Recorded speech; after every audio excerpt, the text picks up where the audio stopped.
તો ગાંધીનગરના માણસા તાલુકામાં પણ વરસાદ વરસ્યો। માણસા અને આસપાસના ગ્રામ્ય વિસ્તારોમાં વરસાદ વરસ્યો। માણેકપુર ગામમાં વરસાદી પાણી ભરાઈ ગયા। નવા બનેલા રસ્તા ઉપર વરસાદી પાણી ફરી વળતા સ્થાનિકોને હાલાકી વેઠવાનો વારો આવ્યો છે। આ દ્રશ્યો દેખાઈ રહ્યા છે। ગતરોજ જે વરસાદ વરસ્યો હતો માણસામાં, ત્યારબાદ જ્યાં નવો રસ્તો બનાવવામાં આવ્યો હતો એ રોડ ઉપર જ અત્યારે પાણી ફરી વળ્યા છે। પાણી ભરાયેલા હોવાથી અવરજવર કરવામાં પણ લોકોને હાલાકી ભોગવવી પડી હતી।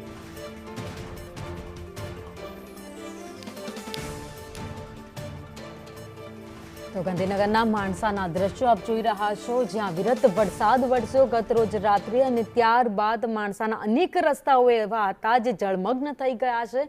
રસ્તાઓમાં પાણી ભરાઈ ગયું છે, વાહન વ્યવહાર પણ ત્યાંથી અટકી ગયો છે। તો કેટલાક લોકોના જે ઘર આગળ પાણી ભરાયું છે તેમને ઘરની બહાર નીકળવું પણ મુશ્કેલ બની ગયો છે।